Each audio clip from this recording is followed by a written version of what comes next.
Okay, time for some more exam revision. We're going to use the SCSA sample paper to work our way through and hopefully give you some fantastic revision. We're doing theory today, or more theory, depending on what you've been looking at. Let's get into it. Use a process. You don't have to use my process, but you should use a process when answering questions.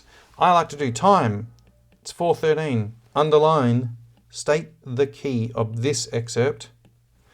1 mark. Important to know how many marks things are worth. I've got 1 minute to do this. The key, so, I can narrow the options. I can say it's D major or B minor. Great. And then I've got to start doing some chord analysis because I don't have a melody here, so I've got to kind of work out what these chords are. Now, chords you want to put back into thirds. So I've got G, D, G, B. I'll just get rid of all this junk. So that would make a lovely G chord if you stack that in thirds. This one's already nicely in thirds for me. So remembering the key signature, this is D major. This one's thirds with an extra note. A good exam question, what chord is this? Maybe pause the video and give it a shot yourself. This is a D dominant 7. We take off the dominant because it's redundant. And this chord here is not in your syllabus, but if you wanted a bit of a game, it's these notes, G, D, G, C. See if you can work out what chord that is. I'll put it in here, G, sus. A very spiritual chord. Okay, now, I guess we don't have anything that's indicating that this is B minor, and we sort of have some stuff telling us that's D major. So the bet for this is probably this is going to be D major. Now, you won't get asked this question in the exam, of course, because this is in the sample exam.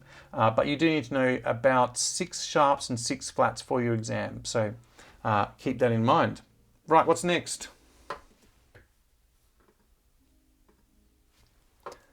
Time signature. Okay, let's write the time, have a process. 4:15, I'll start this. Underline. In the following score locations. So the following score locations is definitely worth underlining because it's very easy to tell me the time signature in a section that is not the part that you're supposed to. So definitely worth underlining. Can we narrow the options? I think we can, because we can go, what do the bottom numbers have to be? The bottom numbers have to be 2, which means it's divided into minims, or 4 crotchets, or 8 quavers. So, and that's going to help us. So we can look at this now. We can say, well, is this divided into this minims? Nope. Is it divided into crotchets? Nope. Yes, it is divided into eighths. And there's how many? There's 12 of them. So there's 12 eighths, and that's the time signature. Let's try the next one. We've got 2 here, bar 21 and bar 22. So same process. We might go 2s, 4s, 8s, 16ths, or we could say half, quarter, whole, no, half. All right, so this bar here, can this be 8th notes? Yes, it can. We've got 6 8th notes, so that's the time signature. This bar here is a little bit trickier, I guess, because we would not usually say we have 16 16th notes, because we've never seen that time signature before. So could we say we've got 8 8th notes? We could, but we've never seen that time signature before, so it's probably not that. We could go 1, 2, 3, 4 crotchets, which means we've got 4 quarter notes. Now that is a time signature we've seen, so that's probably going to be it. And we'll just maybe check that it's not minims. Is there anything in this here that's telling me that the pulse is divided into minims? No, not really. So 4/4 is going to be the answer. Right, let's try the next one. Have a process. 4:18. Name 3 components of the drum kit. Oh, easy. Wait, I think I can zoom in on this one because that's... where are we? Excellent. This one's just straight memorization for drum kits.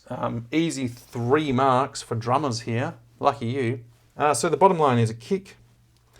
These in here, all of these spots are all toms if they're whole notes. This line here is a snare. usually with the snare going down. Here we've got hi-hat, which is a type of cymbal. And if it's on this line, it's the ride cymbal. And so this one here is a crash cymbal. Now, there's not actually a set convention for drum notation because lots of people have different ways of writing drum notation. So hopefully the answer for this would be kick, toms, and then cymbals. But if you know that's a crash cymbal, I guess put crash cymbal in there. But if not, up the top there with X's is cymbals. Let's try another one. What do we get next? Some more straight memorization here of terms. So rubato, meaning to play freely. Would you mention something about freely, not in time, not with a strong meter? Something like that. Didn't follow my own process. Important here because the terms are always confusing because is it state the meaning or is it state the name? So I reckon a lot of people would get this one wrong here, for example. That there looks like the answer should be glissando, but it does say state the meaning of glissando, not give me the name of this term. So I would do both here. I'd say glissando, I'd write it in, and then I would say the meaning of it, which is the definition, which is to glide between the two notes. I actually don't know if that's 100% the definition, but I think that's the definition. Right, next one. Oh, that's it for this video. Okay, good luck with your preparation, and I'll see you soon.